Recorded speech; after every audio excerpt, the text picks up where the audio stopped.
Heydər Əliyev Fondunun vitse-prezidenti, İdeya İctimai Birliyinin təsisçisi və rəhbəri Leyla Əliyeva Mingəçeviri səfəri çərçivəsində bir sıra ekoloji aksiyalarda iştirak edib. Bölgə TV xəbər verir ki, əvvəlcə Leyla Əliyevanın iştirakı ilə Mingəçevir su anbarına 25 min sazan balığı buraxılıb. Aksiya su bioresurslarının bərpası, balıq ehtiyatlarının artırılması və su hövzələrinin ekoloji tarazlığının qorunmasına töhfə vermək məqsədi daşıyır. Daha sonra Leyla Əliyeva Çorçay Dövlət Təbiət Yasallığı ərazisində həyata keçirilən reintroduksiya prosesində iştirak edib. Yasallığa Şirvan Milli Parkının ərazisindən gətirilmiş 10 baş ceyran buraxılıb. Ceyranların yasallıq ərazisinə köçürülməsində məqsəd mövcud ceyran populyasiyası arasında gen dözümlülüyünü artırmaq, müxtəlif xəstəliklərin qarşısını almaq və bu ərazidə daha sağlam ceyran nəslinin formalaşdırılmasıdır.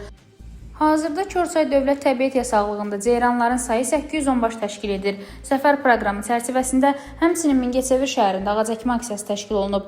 Aksiyada Leyla Əliyevanın iştirakı ilə 100 nəfər könüllü tərəfindən Eldar şamı və sərvdən ibarət 200 ağac əkilib.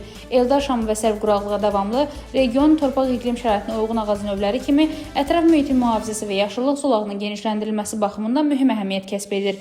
Qeyd edək ki, bu ekoloji aksiyalar İdeya İctimai Birliyi tərəfindən Azərbaycanda ətraf mühitin mühafizəsi və biomüxtəlifliyin qorunması istiqamətində mütəmadi olaraq görülən işlərin tərkib hissəsidir. Rəna Rövşənqızı, BTV.